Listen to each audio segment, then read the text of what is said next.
தேவனுடைய நாமத்துக்கு மகிமை உண்டாகட்டும்.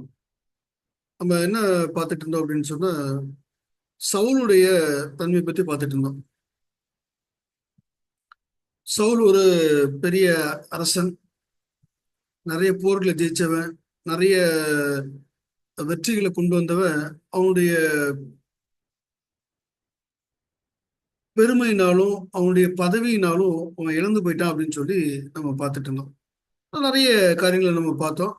அவன் அவனை விட்டு கர்த்தருடைய ஆவி விலகி போனார் அப்படின்னு சொல்லி பார்த்தோம். ஆனா முன்னாடி கர்த்தருடைய ஆவினால் நிரப்பப்பட்டிருந்தான். முன்னாடி கர்த்தருடைய ஆவினால் நிரப்பப்பட்டு தீர்க்கதரிசனம் சொன்னான். மறுபடியும் கர்த்தருடைய ஆவியினால் நிரப்பப்பட்டு தீர்க்கதரிசனம் சொல்றான். அது நல்ல விஷயமாக இருந்துச்சு. இது நல்ல விஷயமா இல்லை அப்படின்னு சொல்லி பார்த்தோம். தேவன் தண்டிக்கிற விதமாக அங்க இருந்துச்சு அப்படின்னு சொல்லி பார்த்தோம். அப்புறம் கர்த்தருடைய அஹ், கர்த்தர் அவனுக்கு எந்த விதத்திலையும் அவன்கிட்ட பேசல அப்படின்னு சொல்லி பார்த்தோம். மறுபடியும் ஊரிம்னால பேசுவார், தும்மிம்னால பேசலாம், இல்லைன்னா தீர்க்கதரிசிகள் மூலமா பேசலாம். இப்படி யார் மூலமா அவன்கிட்ட பேசல அப்படின்னு சொல்லி பார்த்தோம். காரணம் என்னன்னா, யார் பேசினாலும் இவன் கேட்கிற இதுல இல்ல. இப்போ தேவன் பேசுறத என்ன செஞ்சுட்டாரு, நிறுத்திட்டாரு அப்படின்னு சொல்லி பார்த்தோம். இன்னொன்னு, போர் செய்யற இடத்துல அவன் இல்லவே இல்லை, வேற எங்கேயோ போய் என்ன செய்யறான், உட்கார்ந்து இருக்கிறான் அப்படின்னு சொல்லியும் பார்த்தோம். ஒரு சிறு பையன் அவனுக்கு என்கரேஜ் பண்ணி விடுறான். நான் அப்படி பார்த்தேன், இப்படி பண்ணேன், கடவுள் எனக்கு ஹெல்ப் பண்ணாரு, நான் போனேன், கடவுள் எனக்கு உதவி செஞ்சாரு அப்படின்னு சொல்லி சின்ன பையன் ஹெல்ப் பண்றான். இவன் சொல்றான், கர்த்தர் உன்னோட இருப்பார், நீ போயிட்டு வா அப்படின்னு சொல்லி. இப்போ இந்த சவுளுடைய நிலைமை என்ன செஞ்சதுன்னா, ரொம்ப தரம் தாழ்ந்து வந்துருச்சு அப்படின்னு சொல்லி அங்க பாக்குறோம். இப்போ சவுளுடைய உருவத்தை பார்த்தீங்க அப்படின்னு சொன்னா, இருக்கிறதுலே உயரமான உருவம் சவுல் உருவம் தான். அந்த உருவத்தை வச்சு இவன் தான் என்ன செஞ்சிருப்பான்னா, கோலியாத்துக்கு எதிர்த்து போயிருந்திருக்கணும். இஸ்ரவேலிலே அவனுடைய தோளுக்கு மேல யாருமே கிடையாது. இவன் போருக்கு போய் இவனுக்கு சண்டைக்கு போய் அந்த கோலியத்தை ஜெயிச்சிருக்கணும். சரி, நான் போகல. ஒரு சின்ன பையன் கேட்கிறான், கத்தர் நோடு இருப்பாரு, நீ போயிட்டு வா அப்படிங்கிறான். அந்த அளவுக்கு சவுல் என்ன செய்யறான்னா, இறங்கி இருக்கிறான் அப்படின்னு சொல்லி அங்க பார்க்கிறோம். ஆமா, இத எதற்கு கம்பேர் பண்ணி பார்க்கலாம் அப்படின்னு சொன்னா, நம்முடைய சபைக்கு இத கம்பேர் பண்ணி பார்க்கலாம். ஒரு காலத்துல இந்த சபை எப்படி இருந்தது அப்படின்னு சொன்னா, ஆஹ், ஆரம்ப காலத்துல ஆயிரக்கணக்கானவர், 5000 பேர், 10,000 பேர் சொல்லி சபையில சேர்த்துக்கிட்டு இருந்தாங்க. அதுக்கப்புறம் ஒரு தொய்வு ஏற்பட்டுச்சு.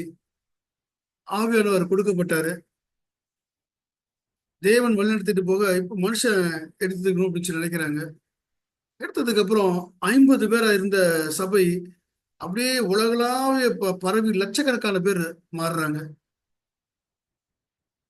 இந்த சபையில லட்சக்கணக்கான பேர் வந்துடுறாங்க. உள்ள வந்த உடனே இந்த சபை எப்படி போயிருது அப்படின்னு சொன்னா, அப்படியே பந்தமா நின்றுது. ஒன்று ரெண்டு பேர் சபைக்கு வர ஆரம்பிக்கிறாங்க. இதெல்லாம் காரணம் என்ன அப்படின்னு சொல்லி பார்த்தா, அஹ், போர் செய்யற அனுபவம் நம்மகிட்ட யார்ட்டையுமே இல்லாம போனதுதான் இதுக்கு ஒரு பெரிய காரணம்.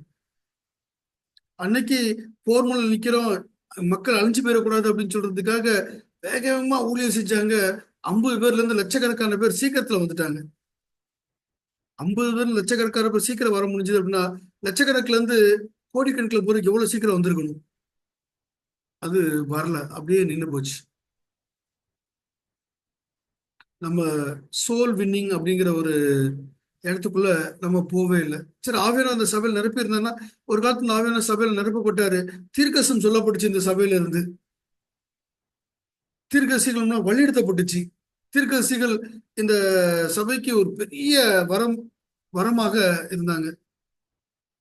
இன்னைக்கு தீர்க்கதரிசிகள் நினைக்கப்படுறது இல்ல. கத்தர் அந்த சவுலுக்கு எது மூலமும் பேசல. ஊரி மூலம், தும்மி மூலம், தீர்க்கதரிசி மூலமா ஒரு நினைச்சா பேசல அப்படின்னு சொல்லி பாக்குறோம். அது பேசல அப்படின்னு சொன்னா, ஆஹ், தேவன் அவன்கிட்ட பேசக்கூடாது அப்படிங்கிற எண்ணத்துல இல்ல. எவ்வளவு பேசினாலும் இவன் கேட்கறது இல்ல அப்படிங்கிறது தான்.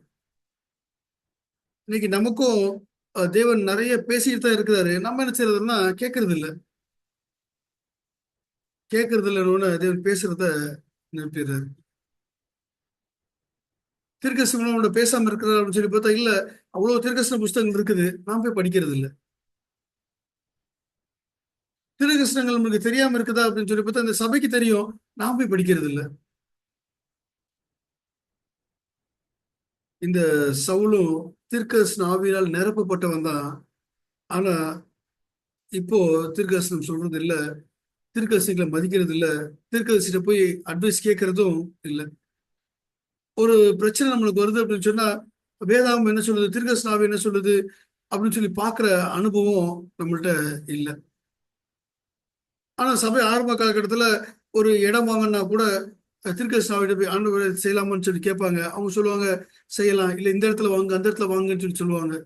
நிறைய அட்வைஸ், ஹெல்த்ல இருந்து ஃபைனான்சியல் இஷ்யூ வரைக்கும் எல்லாத்துக்கும் அட்வைஸ் கொடுக்கப்படுச்சு தீர்க்கதரிசன ஆவியின் மூலமாக.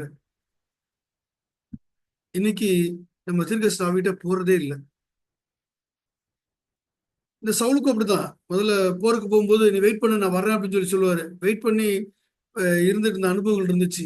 அதுக்கப்புறம் அந்த சாமுவேல்கிட்ட கேட்கணுங்கிற எண்ணம் கூட சவுல்கிட்ட கிடையாது. இந்த கோலியாத் வரும்போது சவுல் உயிரோடு இருக்காரு, சாமுவேல் உயிரோடு இருக்காரு. ஆனா சாமுவேல்கிட்ட போய் கேட்டாங்களான்னா கேட்கவே இல்லை. மாட்டு போய் உட்காந்துருக்காங்க. நேரம் நேரம் நிறைய பேர் நம்மளை என்கரேஜ் பண்ணுவாங்க. 1 சாமுவேல் 17:38 பார்த்தீங்கன்னு சொன்னா சவுல் தாவீதுக்கு தன் வஸ்திரங்களை உடுத்துவித்து வெண்கலமான ஒரு தலைச்சீராவையும் தலையின் மேல் போட்டு ஒரு கவசத்தையும் அவனுக்கு தற்பித்தான். நிறைய போர் வீரர்களை நம்ம தயார் பண்ணுவோம். போர் வீரர்களை தயார் பண்ணுவோம் அப்படின்னு சொன்னா நமக்கு தெரிஞ்ச எல்லா சத்தியத்தையும் அவனுக்கு சொல்லிக் கொடுப்போம். இந்த சவுல் அப்படித்தான். எல்லா வச்சிருந்த எல்லாத்தையும் என்ன செஞ்சேன்னா கழட்டி கொடுத்தான். நீ போ, இதை போட்டு போ.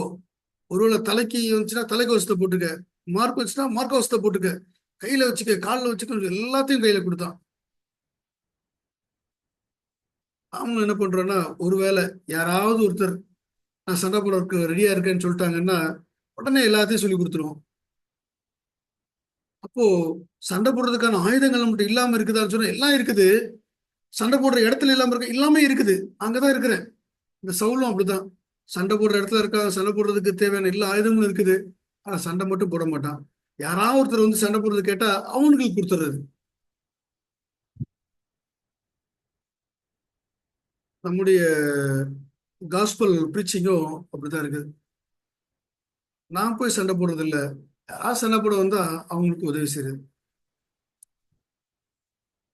அங்க பாக்குறோம், எய்தாப்புல ஒருத்தர் வந்து டெய்லி கிண்டல் பண்ணிட்டு போவான். நீங்களாம் இஸ்ரவேல் ஜனங்கள் தானே, வாங்க. எந்திக்கவே மாட்டாங்க இந்த இடத்துல இருந்து. சவுல் தன்னுடைய இடத்துல இருந்து போய் சண்டை போடணும்னு நினைக்கிறது கூட கிடையாது. தினம் ஒருத்தர் கிண்டல் பண்ணுவான். இந்த சபையும் பார்த்து நிறைய கிண்டல் பண்றாங்க. சத்தியம் இருக்குன்னு சொல்றாங்க, அது இருக்குன்னு சொல்றாங்க, ஆனா உண்மையே இல்லை. ஒரு ஆவி இல்லை, ஒரு உற்சாகம் இல்லை இந்த சபையில. என்ன சொல்ல போனா நேரத்துக்கு கூட இந்த சபையில ஆட்கள் வர்றதுக்கு இல்லை. ஒரு சின்ன மழை புயல் அப்படின்னு சொன்னா சபை ஆல்மோஸ்ட் பூட்டின ஸ்டேஜுக்கு போயிடும். இங்க ஒரு சபை பார்த்துருக்கேன் புஷ்டேரி போற வழியில. அதுக்கு முன்னாடி பின்னாடியும் ஒரு 40-50 வீட்டுக்கு இடையில கேப் இருக்குங்க, ஒரு வீடு கூட இருக்காது. ஒரு ஸ்டாப் இருந்து இன்னொரு ஸ்டாப் போற வரைக்கும் அந்த வீடு இருக்காது அங்க. ஆனா காலையில 4 மணிக்கு நான் அந்த இடத்துல சபையில ஆட்கள் உள்ள போறதை பாக்குறேன். ஹாஸ்பிட்டலுக்கு நான் போகும்போது வரும்போது பார்ப்பேன். நடுராத்திரில அங்க வெளியில நின்று பஸ் ஏறதுக்கு நிப்பாங்க. அப்படி ஒரு எண்ணங்கள் என்ன மற்ற சபைகள் இருக்குது. ஆனா நம்ம என்ன செய்யறோம்னா நேரத்துக்கு சபைக்கு வர்றதில்லை. சரி, ஆவிக்குரிய விஷயத்துல உள்ள போய் எத்தனை பேரை சபைக்குள்ள சேர்த்துட்டோம் அப்படின்னு சொல்லி பார்த்தா சபைக்குள்ள இது வரைக்கும் ஒருத்தரையுமே சேர்க்கல. ஒருத்தரையுமே சேர்க்கல. நான் ஞானஸ்தானம் எடுப்பேன், அடுத்து என் பிள்ளை ஞானஸ்தானம் எடுப்போம், அதுக்கடுத்து என் பிள்ளையோட பிள்ளை ஞானஸ்தானம் எடுப்போம். மற்றபடி இந்த சபையில புதுசா ஞானஸ்தானம் எடுத்து வர்ற ஆட்கள் இல்லை. அப்போ இந்த சபை எப்படிதான் போகுது அப்படின்னு சொன்னா நான் என் வஸ்திரத்தை எடுத்து கழட்டி என் பையன்ட்ட கொடுப்பேன், நீ வச்சுக்கோப்பா, ஆனா சண்டை மட்டும் என்ன செஞ்சிடாத, போட்டுறாத. தெரிஞ்சுக்கோ, பைபிள் நல்லா தெரிஞ்சுக்கோ, நல்லா படிச்சு வச்சுக்கோ. சோல் வின்னிங் அப்படிங்கிறது இந்த சபையில இல்லவே இல்லை. அடுத்தது சவுல் என்ன பண்ணாரு அப்படின்னு சொன்னா, இருக்கிற எல்லா அஹ், சூனியக்காரங்க, குறி சொல்றவங்க எல்லாத்தையும் தூக்கி என்ன செஞ்சான்னா அடிச்சு வரட்டிட்டான். ஒருத்தர் ஊருக்குள்ள இருக்கக்கூடாது அப்படின்னு சொல்லி, அவன் நல்லா கடவுள்கிட்ட இருக்கும்போது. அதுக்கப்புறம் அவனே தேடி போய் நிக்கிறான், எங்கேயாவது ஒரு ஆள் இருக்க மாட்டாங்களா அப்படின்னு சொல்லி. இப்படி சபையிலையும் ஒரு காலத்துல இதெல்லாம் நம்ம சபையில இருக்கக்கூடாது, இந்த மாதிரி இதெல்லாம் இருக்க செய்யக்கூடாது, அப்படி இருக்கக்கூடாது, இப்படி இருக்கக்கூடாதுன்னு சொல்லி எல்லாத்தையும் ஒதுக்கி வச்ச சபை.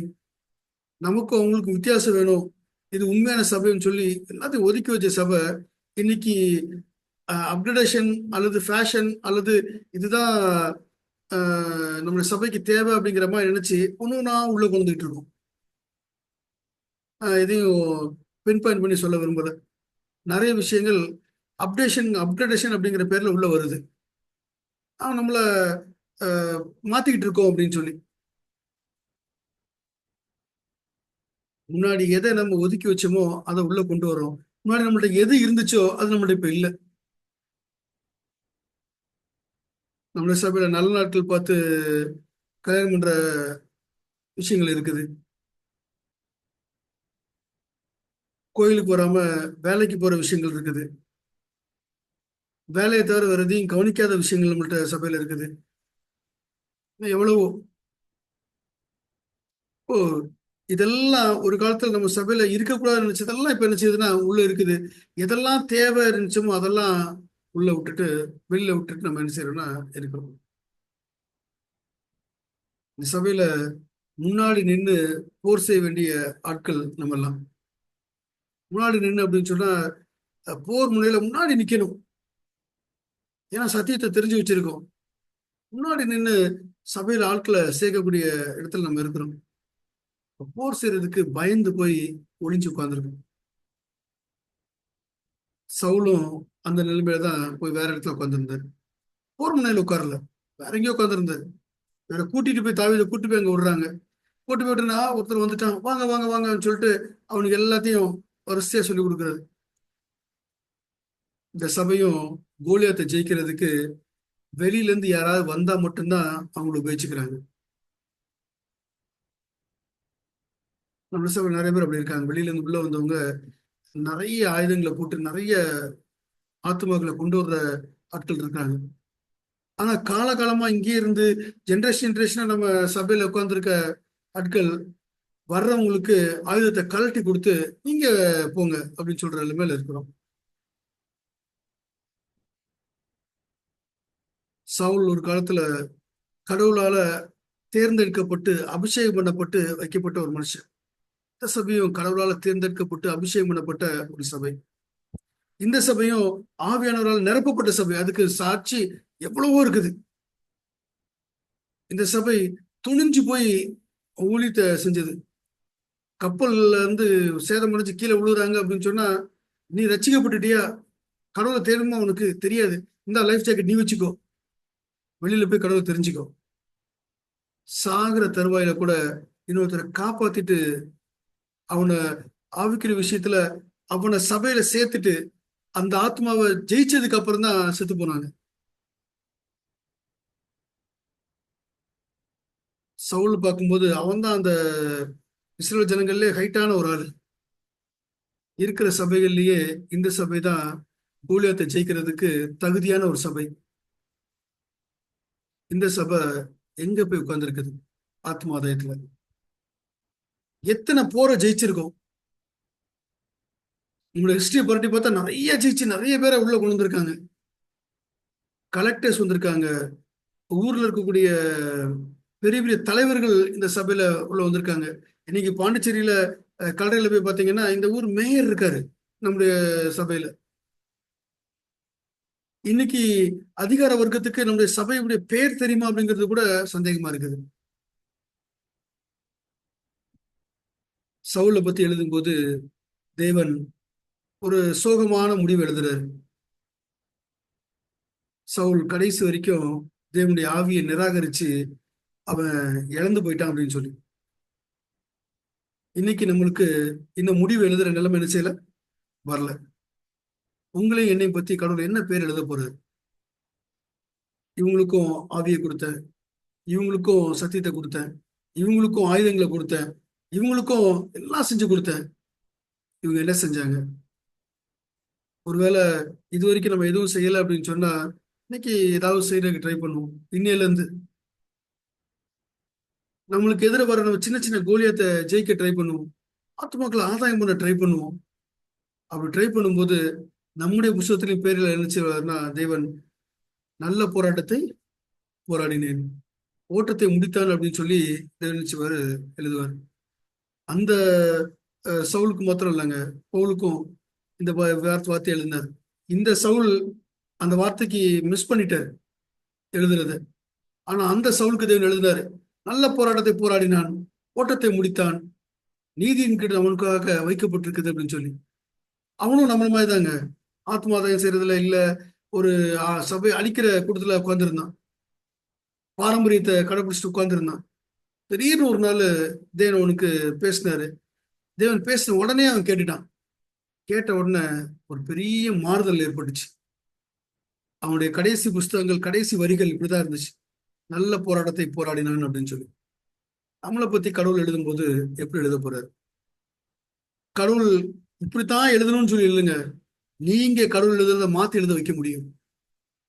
நல்ல போராட்டத்தை போராடுவோம், ஓட்டத்தை முடிப்போம், நீதியின் கிடத்துக்காக காத்திருப்போம். தேவன் இந்த நீதியின் கிடத்தை நம்ம ஒருவருக்கும் தந்து வழியெடுத்து வராங்க. ஆமென்.